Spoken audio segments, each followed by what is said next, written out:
സുഹൃത്തുക്കളെ നമസ്കാരം. മറ്റൊരു കുഞ്ഞു വീഡിയോയിലേക്ക് സ്വാഗതം. പ്രണയിക്കാനും പ്രണയിക്കപ്പെടാനും ഭാഗ്യം ലഭിക്കുക ചില്ലറ കാര്യമല്ല. ഏതായാലും ഈ പറയുന്നവന് ഇതിനൊക്കെ ഭാഗ്യമുണ്ടായിട്ടില്ല, അത് വേറെ കാര്യം. ഇപ്പോൾ ധാരാളം സിനിമകൾക്ക് പ്രണയം ഒരു വിഷയമായിട്ടുണ്ട്. ആ ചിത്രങ്ങളൊക്കെ വലിയ വിജയം കൊയ്തിട്ടുണ്ട്.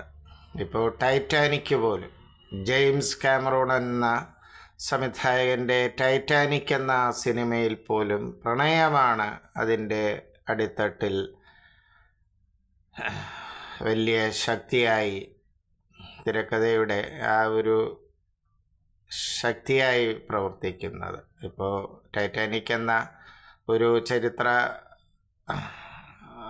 വസ്തുതയാണ്. ടൈറ്റാനിക് എന്ന കപ്പലിൻ്റെ അപകടത്തെക്കാളും ആ ഒരു ഭീകരതയെക്കാളും കാഴ്ചക്കാർക്ക് ഇവരുടെ നായകൻ്റെയും നായികയുടെയും ആ ഒരു പ്രണയവും അതിൻ്റെ ഒരു ഭംഗവുമാണ് പ്രധാനമായും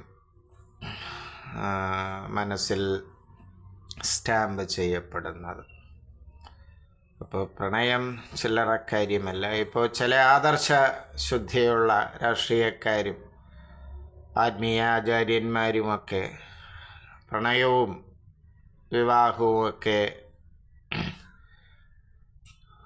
ഒഴിവാക്കുകയാണ് ചെയ്യുന്നത്. അതുപോലെ ഇപ്പോൾ ഇവിടെ ഇതൊക്കെ പറയാൻ കാരണം എന്താണ്? ഇതൊക്കെ ഇവിടെ വാലും തുമ്പുമില്ലാതെ പറയുന്നുവെന്ന് എൻ്റെ പ്രേക്ഷകർക്ക് തോന്നാം. ബഹുമാനപ്പെട്ട മന്ത്രി ശ്രീ KB ഗണേഷ് കുമാർ ഈയിടെ പറയുകയുണ്ടായി, 5000-ഓളം പ്രണയം ഉണ്ട് എന്ന്.